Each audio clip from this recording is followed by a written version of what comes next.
Fala galera, beleza? Professor Erickson aqui.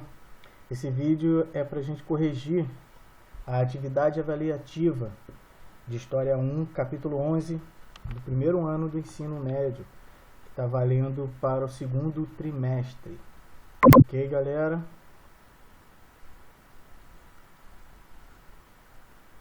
O capítulo 11, o conteúdo é o Brasil Colônia, a economia colonial. Vamos lá para a atividade, galera. 1.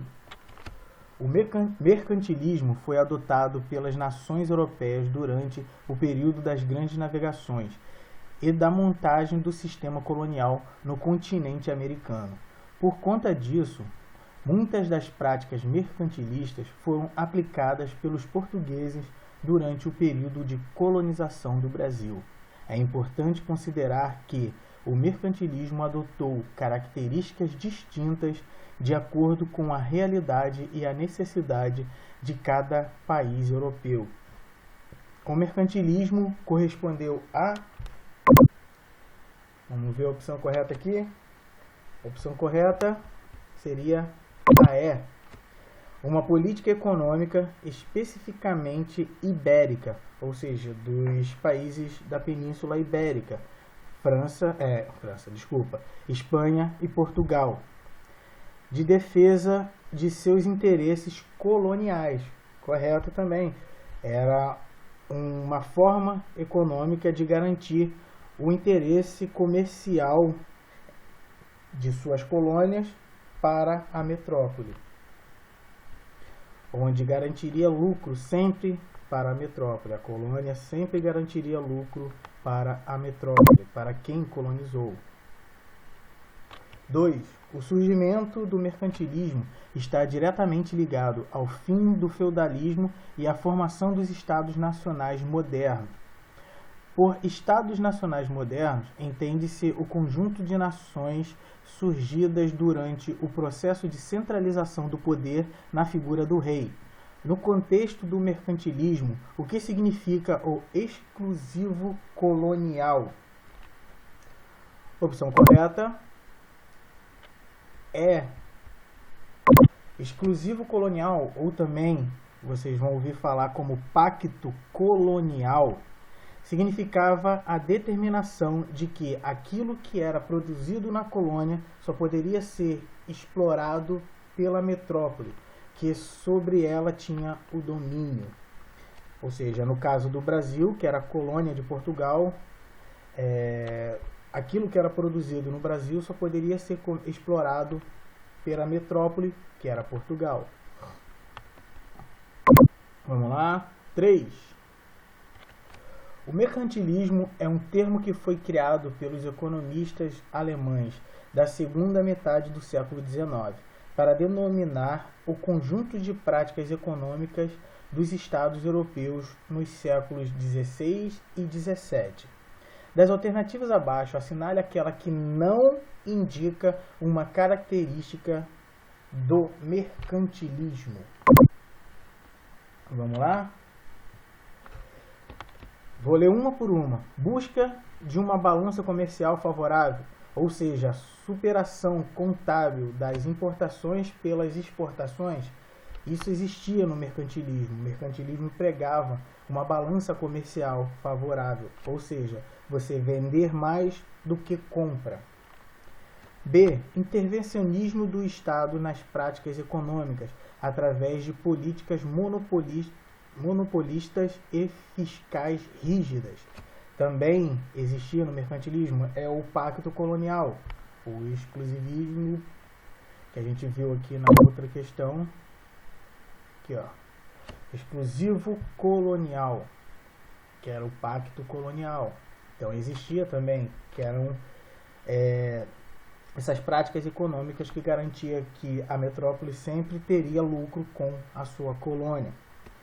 C.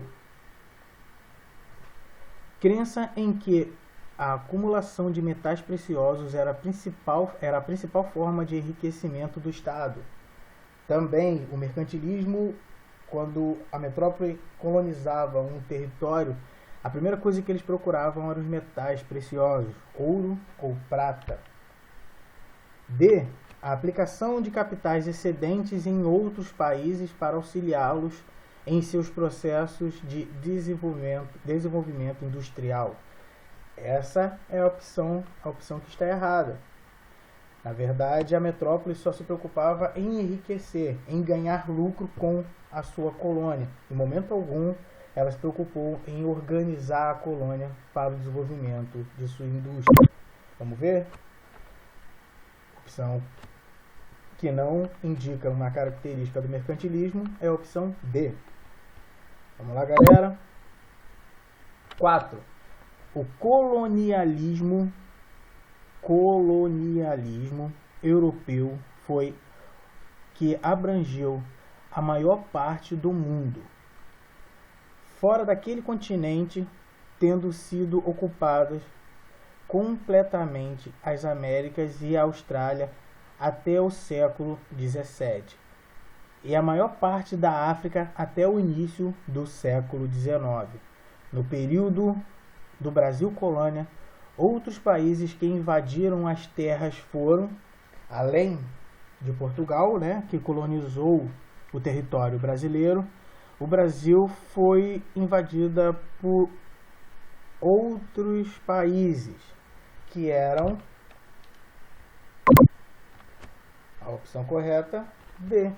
França, que tentou fundar um estado nas terras brasileiras, que é a França Antártica, e a Holanda, que ocupou o Nordeste na área de produção da cana-de-açúcar, ao qual organizou durante um tempo essa produção de açúcar, em tese no seu período da União Ibérica, que foi quando a coroa portuguesa ficou sob o domínio da coroa espanhola.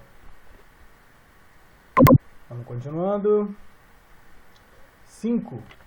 Pode dizer-se que a colonização recente do mundo iniciou-se com os descobrimentos e com a exploração das Ilhas Canárias pelos portugueses, no princípio do século XIV.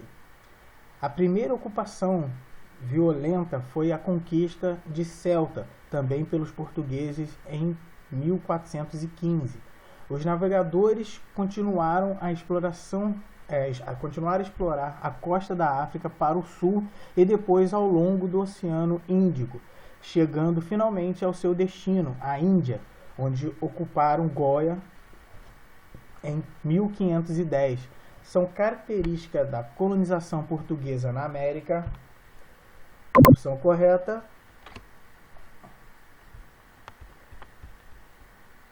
B. A realização do pacto colonial, emprego da mão de obra escrava e predomínio da monocultura. Ou seja, a economia para abastecer e enriquecer a metrópole, a mão de obra mais barata possível, que é a mão de obra escrava, que também garantiria um comércio desses escravos para a metrópole, e o predomínio de uma monocultura, um único produto para gerar ter a preocupação só com esse produto e assim gerar mais lucro para a metrópole. Continuando. 6.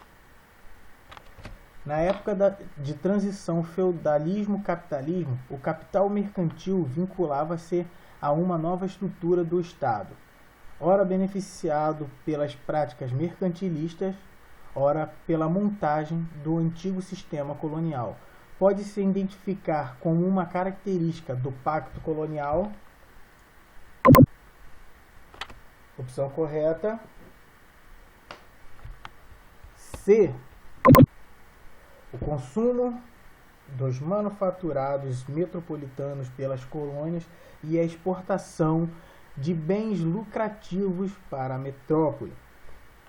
Ou seja, a metrópole vendia seus produtos manufaturados para a colônia e exportava matéria-prima para a produção, muitas vezes, desse produto manufaturado, ou qualquer outra coisa que fosse lucrativo para a sua venda no território europeu.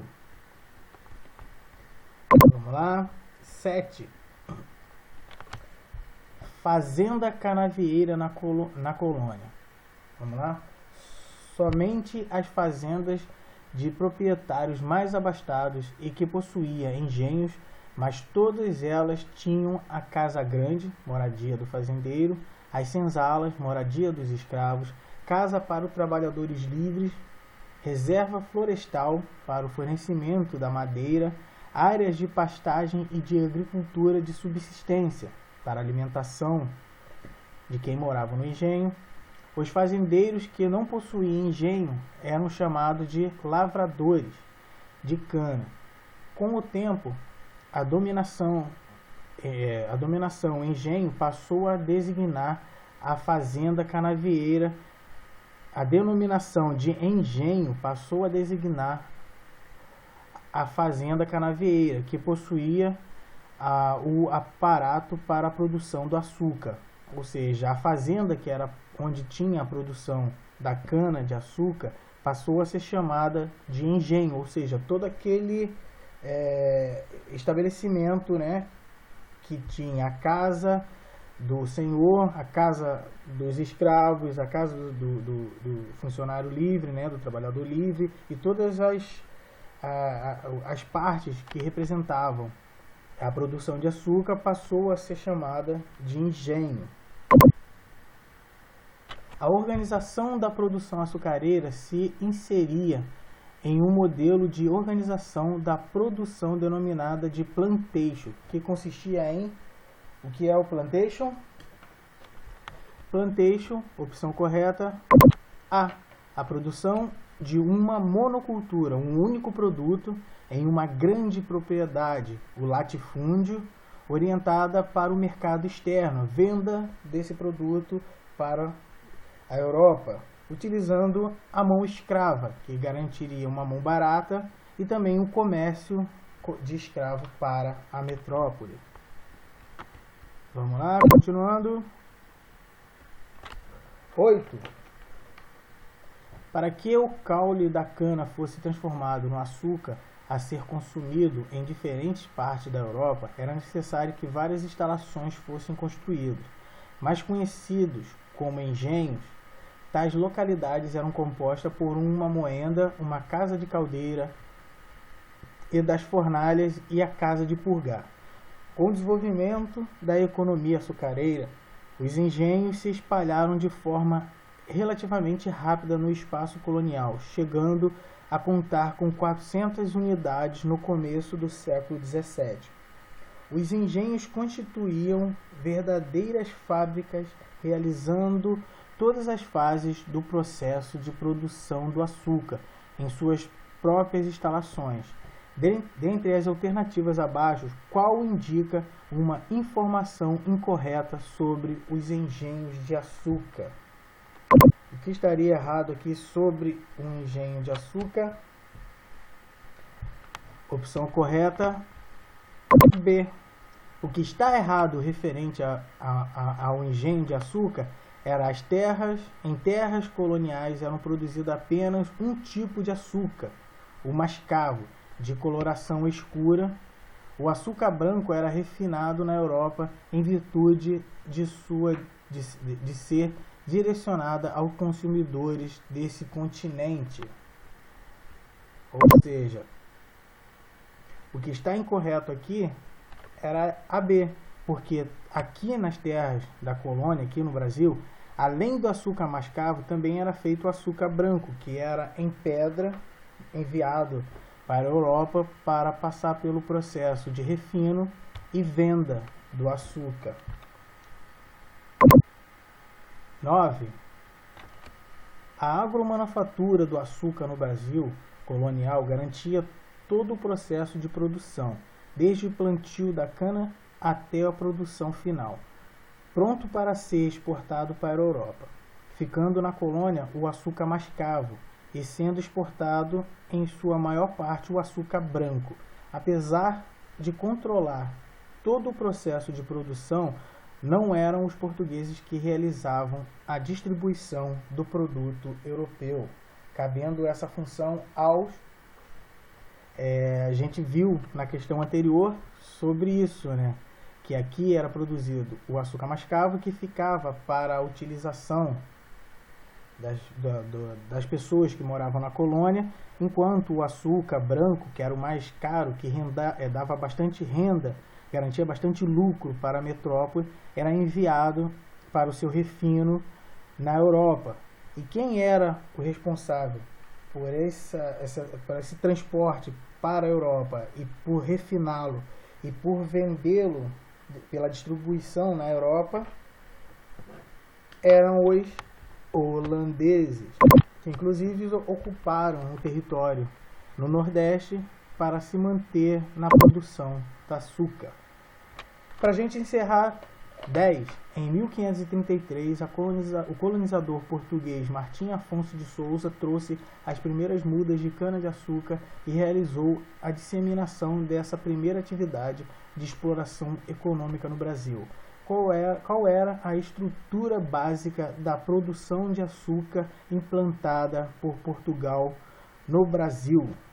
Opção correta, D. Monocultura, a produção de um único produto, que era a cana-de-açúcar.